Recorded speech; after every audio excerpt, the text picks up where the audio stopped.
We could probably get started. It's my guess at Okay. 15. Might be a couple tricklers in here.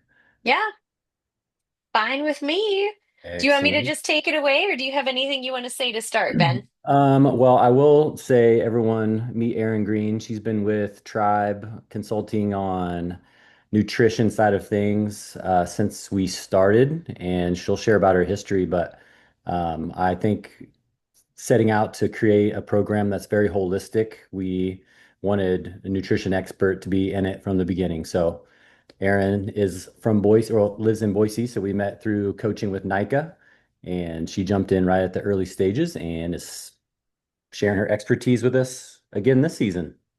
So thanks, Erin. Right. Yeah, thank you for having me back. I love this kind of thing. I've been a registered sports dietitian for over 18 years now, and I'm really passionate about teaching the up and coming generation of athletes how to properly fuel and how nutrition plays a role. So this series I think is going to be really valuable. I build it specifically so we can just kind of start with the basics. Like tonight's going to be very just basic overview of nutrition, so we're all speaking the same language. And then the next several are going to build on what we talk about tonight. And you're going to learn about, well, all the foods we talk about tonight and how they interact in your body. This is why we use them in these ways for sport. So that's what to expect tonight. I do like to make it interactive. And so we're going to have a little bit of like quizzes and different things throughout the Zoom presentation. Make sure you're all staying awake and I don't put anyone to sleep.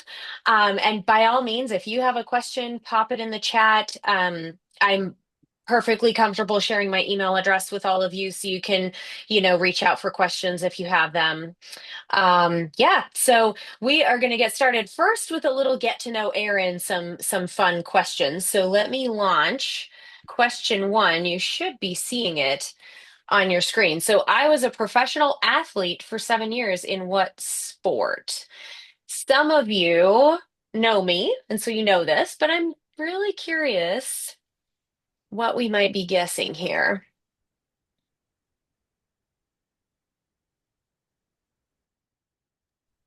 Does Erin look like a roadie, a runner, a triathlete, or a gravel Yep, gobbler? exactly. We're gonna see what we think here. So let's go ahead and look. So the majority of you said yes, triathlon. That is correct. So I was a professional triathlete for 7 years.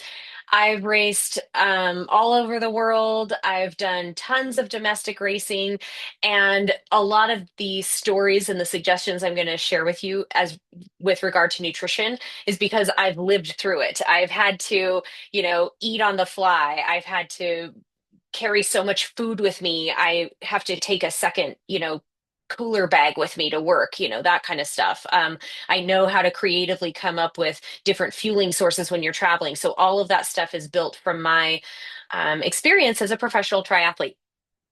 So let's see. The next question should be seeing it on your screen here.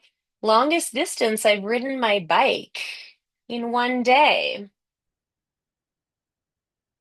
What are the thoughts?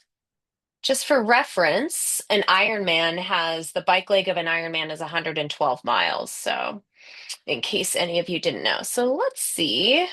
Looks like we've got most of the answers in here.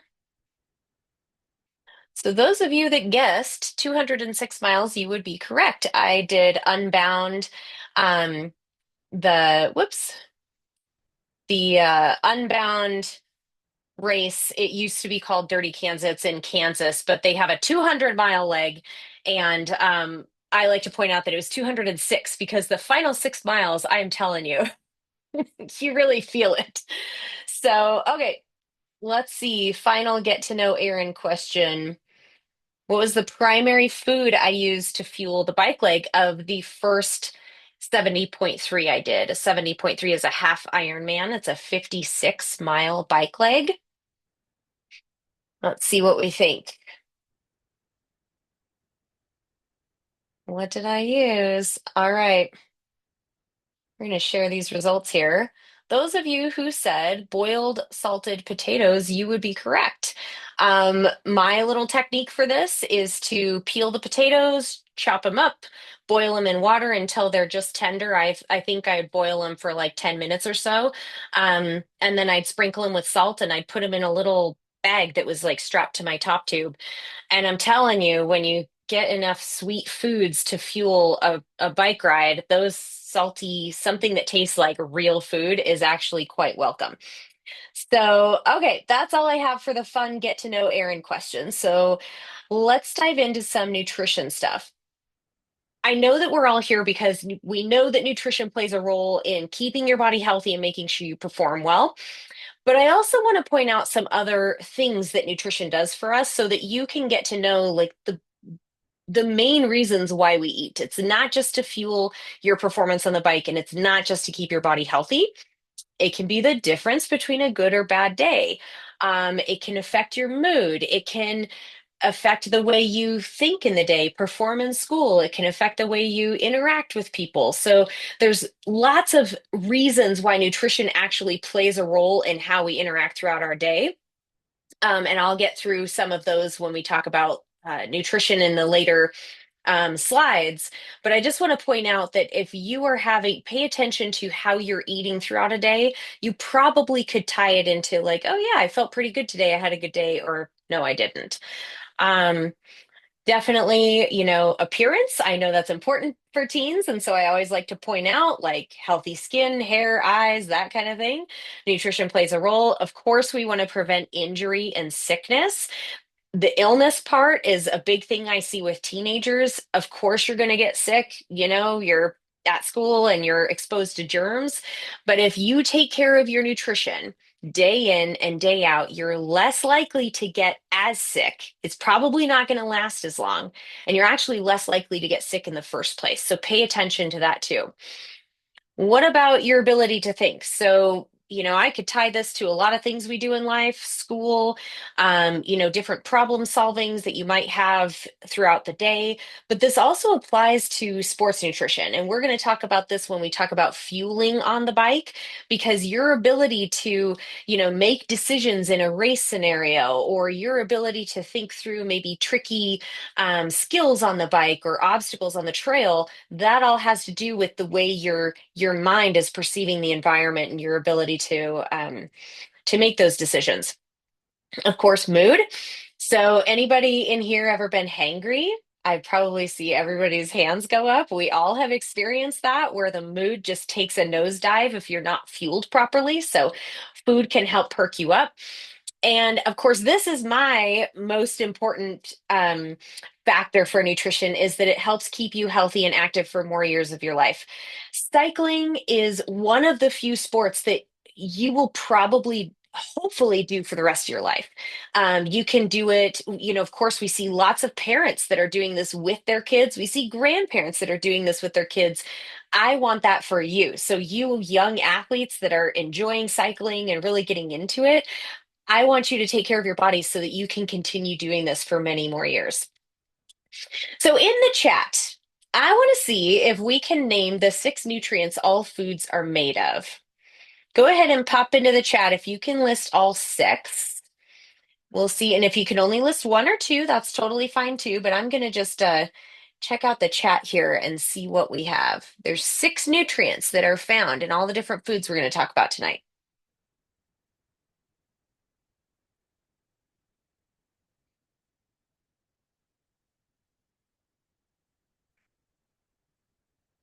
I'm seeing carbs, protein, very good. Fats, vitamins, minerals. Nice job. And water. Good job. So those of you who have been through my talk before probably remember that water is kind of the trickiest one to remember. But these 6 nutrients are comprised in all foods. And when I say all foods, I literally mean everything you eat and drink has nutrition. And one of my foundations in nutrition is that all foods fit. So we're going to talk about the trade-offs of some of these foods. There's some foods that are higher in certain nutrients than others, and we'll talk about how those fit in, but a candy bar can fit, um, fruits fit, milk fits, soda can fit, like it all can fit. We just have to be real about what are in these foods we're eating and are we getting a nice balance of all these different nutrients. So, starting with nutrition basics tonight, I'm going to flip back and forth between two graphics on the slides, and we're going to go through each of the food groups and talk about what are the foods in this food group and what do they provide your body. And then we're going to flip back and see, like, well, how does that feel in your body with fullness, appetite? Like, how do those foods actually feel when you eat them? Because that's another really important part of nutrition. So, before we start. Okay, so grains and starches. The primary role of this is to supply our body with carbohydrates. Now, carbohydrate is your go fuel. So think about what happens in your body when you start exercising, you start riding the bike. Heart rate probably goes up, breathing a little heavier, you might break a sweat, you can really feel those muscles working. This tells us that your body's starting to pull carbohydrates in to demand that higher increase in activity to fuel that higher level of activity. As we're all sitting here tonight, our bodies are primarily using fat for the fuel source. We have lots of oxygen. We're not working very hard. It's a really efficient fuel source. But when you start noticing those signs, increased heart rate, breathing heavier, your muscles working harder, that's telling us your body's pulling that go fuel. It's really starting to pull carbohydrates in. And the harder you work and the longer you work, you're going to need more carbs. So keep that in mind as we go through these different food groups and talk about the importance of carbohydrate in the athlete's diet. I also want to point out it's essential for brain function. So we already covered that food can be the difference between a good and a bad day. It can boost your mood. It helps you make decisions and concentrate. Your brain prefers carbohydrate as its primary fuel source. And because you're demanding that go fuel to work your muscles and get your body moving on the bike, you need to make sure you have enough carbs to go around. Your body needs them, but also your brain. So that's another important point to make when we're talking about getting enough carbohydrates throughout the day.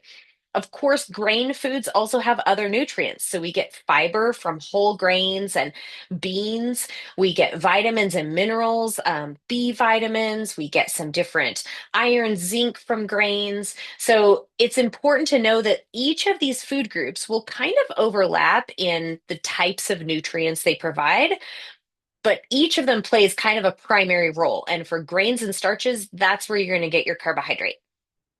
Okay. So this is the second part. So remember, I said we're going to flip back and forth to these slides. So you saw the plate. Now we're going to flip over to how does this feel in your body when you eat grains? So on this slide, what I want you to know is we see satisfaction on one side and then we see time and hunger on the other. So what this is telling us is sugar and starch, which are two types of carbohydrate. When you eat those foods, you have very quick satisfaction, but it doesn't last very long.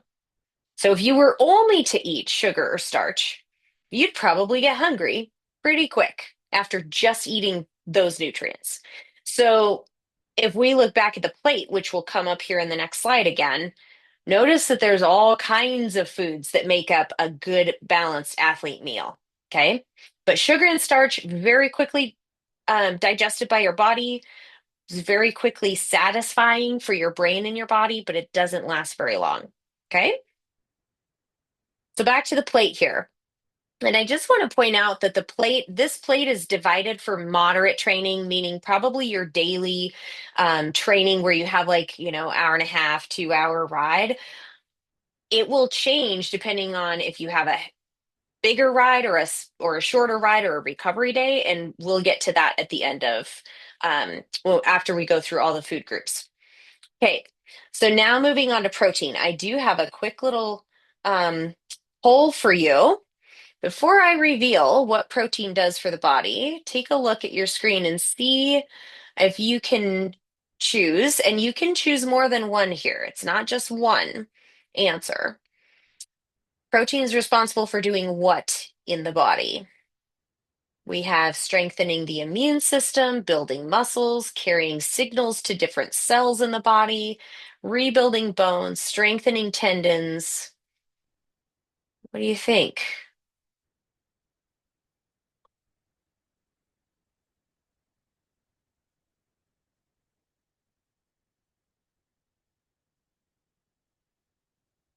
Okay, I'm going to go ahead and end this and share. So a lot of you chose building muscles, which is that's what we hear protein does the most. But in fact, protein does all of these jobs. It's a very important nutrient. I see Biggie being like, yeah, I knew that. It's a very important nutrient for building. Think of protein as the building blocks. It's like the bricks, the brick layer of your body, if you will. It lays the bricks of everything, but it also messages things. It's really important for immune system. There's a lot of things that protein does. One thing it doesn't do very well is fuel that high intensity activity. That's what carbohydrates do. Okay. So keep that in mind. Some people get excited about increasing the protein in their diet, but you actually might need to increase carbohydrate if you're looking for like that performance booster. Protein really helps rebuild after. So we get it from on your slide, you can see meats, beans, lentils, milk, yogurt, cheese, so any dairy food, tofu, fish, eggs, nuts. So there's plant-based sources and there's animal-based sources of protein. Um, Protein also, we reviewed it's the building blocks, but it's really important for building all cells, including red blood cells. You use a lot of red blood cells when you are out there mountain biking and exercising. It also carries other nutrients, just like we saw with grains. You get other vitamins and minerals. You get that from protein sources as well. Iron is a really big one for athletes. So, iron is a component of your red blood cells that carries oxygen throughout your body. So every time you take a breath, you're that oxygen from the breath has to attach to iron and get carried to the right tissues. If you don't have enough iron, you're very likely to get tired very easily, probably can't push as hard in workouts. You might even have trouble concentrating most days. So keep that in mind that iron and protein foods go hand in hand. Okay, so now back to this slide where we're talking about satisfaction and hunger when we're eating these foods. So protein is right there in the middle. Protein is unlikely to really satisfy that quick, um, you know, sort of brain lighting up that carbohydrates do, but it'll satisfy for longer. It kind of bridges that gap between carbohydrates and fat that you see on there. So, another reason to include that protein when you're building your meals, like you saw on the plate, to make sure that you're getting enough of it. Um, Different foods have different amino acids. Those are just the building blocks of a protein. Not important for you to know which foods have which amino acids. Just know if you're getting a variety of protein foods, you're going to get that complete picture of recovery. We might hear things like in the supplement world about amino acids. We might hear things about certain protein sources being better than others. My approach is, get protein every time you eat, especially every time you build a meal, and switch it up. If you're a big chicken eater and you hardly eat any beef or fish or beans, maybe try and incorporate some of those other protein foods into your diet. And recognize that some protein foods are going to have more fat than others. This becomes important when we talk about fat, which we'll talk about here in a second, because if fat is a long-lasting nutrient in your stomach, that might not be the best thing to eat before a race or a hard workout. Okay, so we'll get into that in a second too. So let's see, what do we have next here?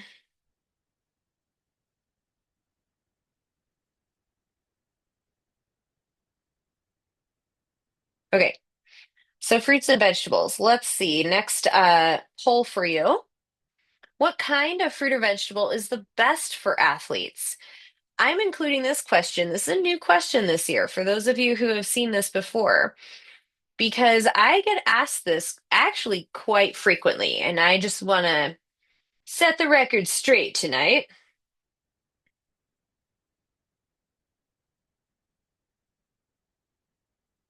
So we have fruit and vegetable juices, we have dried fruit, canned vegetables, frozen fruits and vegetables, fresh fruits and vegetables, and then there's a all of the above kind of thing. They're all equally good. So let's see here.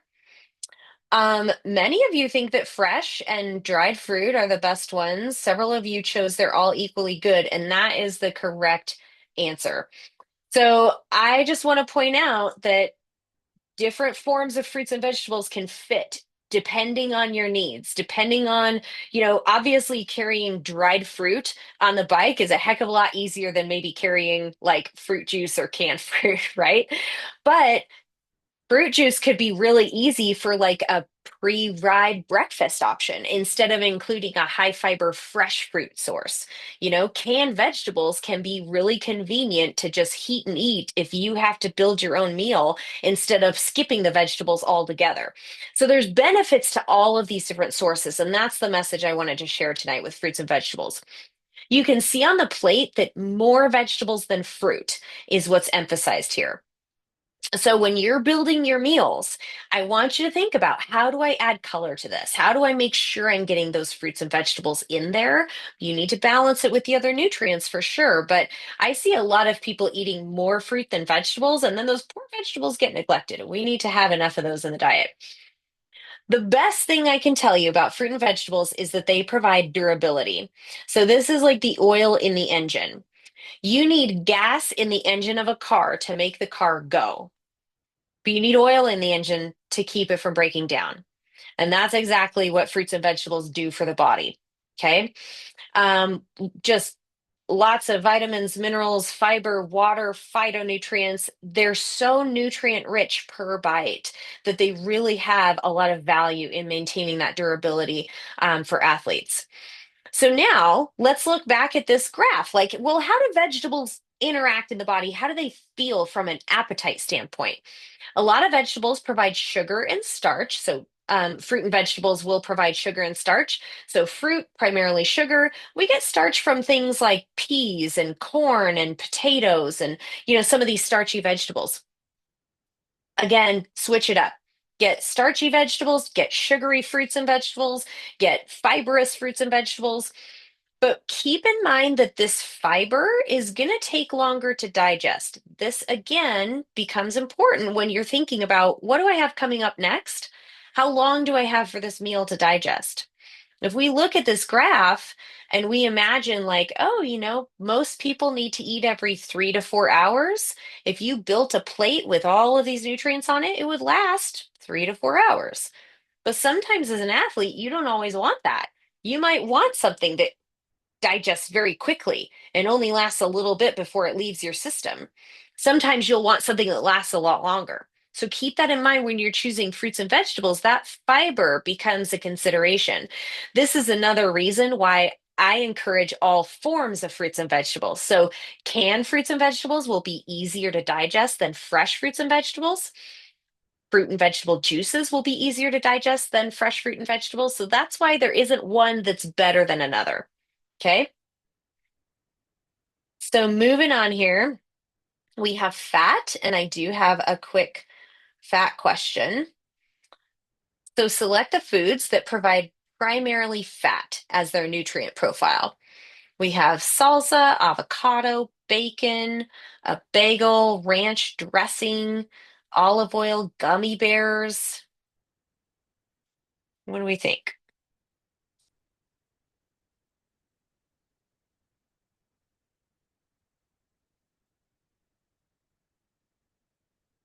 Okay, very good. So these, again, there's more than one answer to this question. So the main sources of fat that are listed here: avocado, bacon, ranch dressing, and olive oil are the primary ones. Salsa, basically just getting a bunch of vegetables there. That's great, but it doesn't have much fat. Bagel can have some fat, but usually that's a really strong carbohydrate source. Gummy bears, no fat in gummy bears, really strong carbohydrate and sugar source. Um, and that actually becomes really helpful when you're on the bike. It's a really good bike food. So, fat is used for energy at rest. So, we talked about that earlier. As we're sitting here, we're using fat as energy with low activity, walking to and from class at school, watching TV. Your body is going for the most efficient energy source, and that is fat. Fat also helps reduce inflammation. So, especially when we're getting plant-based fats like olive oil or avocado, those nuts and seeds. Fat also carries flavor in food. So, I know I'm focusing a lot about the nutrients in the food tonight, but man, we want it to taste good. And fat is really important for that. It also helps you absorb the nutrients in the other foods you eat. So when we look at fat as satisfaction, it is the last thing to be digested. So if you take nothing else away tonight, just know if you eat a high fat meal shortly before you get on the bike or shortly before you go do any high intensity activity, you could run into some problems because your body then is tasked with trying to digest that fat, which takes a while. But then it's being told it needs to take care of these working muscles and breathe harder and, you know, drive that bicycle. So if you're eating a high fat meal before you get on the bike, you could run into some problems. You might want to focus more on the left hand side of this graph versus the right hand side of this graph. But getting enough fat in your day is important. So any of those meals you're eating away from practices could actually have a pretty strong fat source. You probably won't have any trouble with it. So I talked about flavor. Food should be enjoyable. Um, I also want to point out that adding flavor to foods can bump up nutrients. So, we kind of talked about avocado earlier. If you add herbs and spices, that can bump nutrients and that can help reduce inflammation. Salt is a really important one for athletes when we talk about heavy sweating and, the race and riding demands that you guys have. I also encourage you to try new things. So, in order for this plate to work for you, in order for you to get all of these nutrients, it's really important for you to be brave enough to kind of incorporate and try some new things. If I mentioned tofu earlier and you're like, I've never had that, I don't even know what it's like, maybe get curious, see how it tastes, see if you can find ways to incorporate that new food in your diet. Beverages become really important. We will talk about hydration in depth in a later session. But for now, I just want to point out if you have a beverage every time you eat, you're going to set that stage for overall hydration. So you'll get electrolytes from the food you eat. And electrolytes are just like little magnets that make the water go where it needs to go in your body. You'll get electrolytes from food, fluid from that beverage. You are set up for hydration.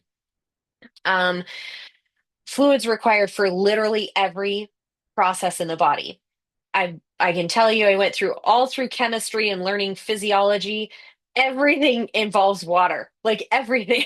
I had to draw it all out. So if I can just trust me, you need the water. You need to keep up on that hydration. And in fact, if you're dehydrated, that's probably one of the biggest performance killers there is. Helps cool the body, prevents headaches, muscle cramps, heat exhaustion. Again, we're going to go into this more in depth when we talk about hydration at a later session. Helps with digestion. So, this is important if you are having some stomach issues, especially on the bike or just throughout the day. Check that hydration. Make sure you're getting a beverage with your meals. So, the last thing I want to point out, I talked about with the plate, it can adjust depending on how heavy of a training day you have or how light of a training day you have. Do you notice the difference between these two plates? Go ahead and put in the chat what you notice about these two plates. What's the big difference and why does it matter?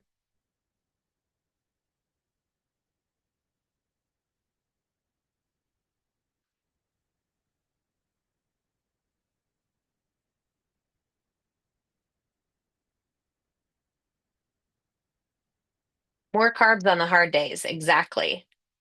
Yep, heavy training, more carbs, the portion sizes change. You like the left one. Yeah, and more color on some of the easy days. So remember when we looked at that graph that talked about how long it takes for food to digest, there might be some days where you really have to focus on that hard training day and get more carbs.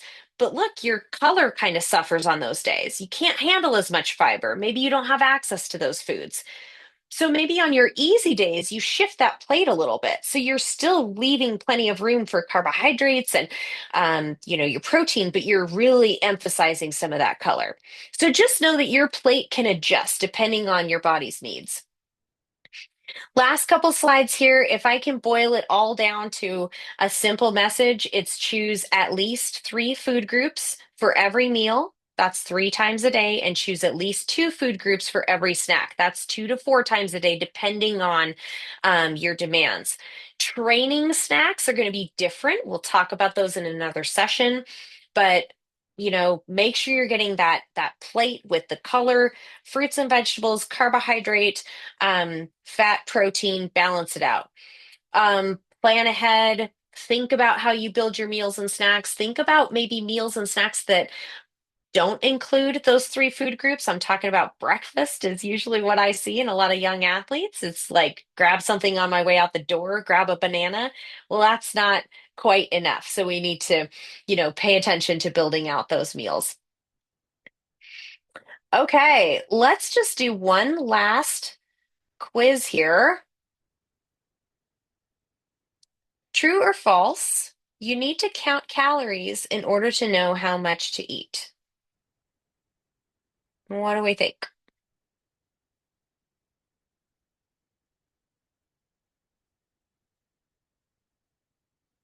You guys are so good. Okay. The vast majority of you said, nope, that is not true. So good job. I understand if people do think it's true, but know that you can listen to your hunger, pay attention to your body cues in order to determine how much you need to eat. There's lots of signs of underfueling, and we'll talk about these again a little more in depth in a later session, but things to think about. What's my activity today? Not just bike practice, not just riding. What else have you been doing? Do you have a dog? You go for dog walks? Do you use your bike to commute? Is your family active and they like to go for hikes and stuff on the weekends? What else is coming up? Are you in another sport? These are all things to think about that will inform how much you need to eat.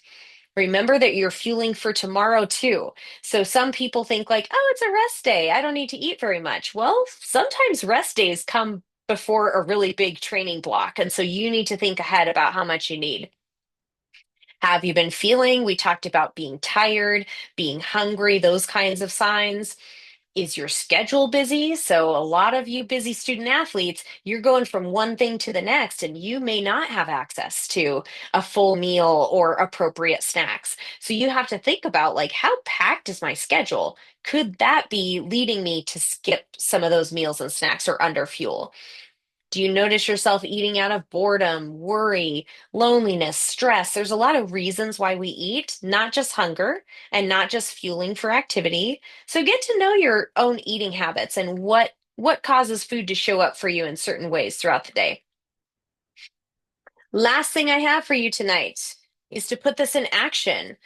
I want you to think about two things you've learned tonight about nutrition. Choose one and set a goal. And I'd love for you to share this. Maybe if your parent is here, if you have a teammate or a friend or something that you want to share, like, this is my nutrition goal. Because next week when we meet again, I'm going to ask for a little bit of sharing for this. But this stuff is most helpful when you start applying it to yourself. So take something from tonight, apply it, and I look forward to hearing about how that goes next week.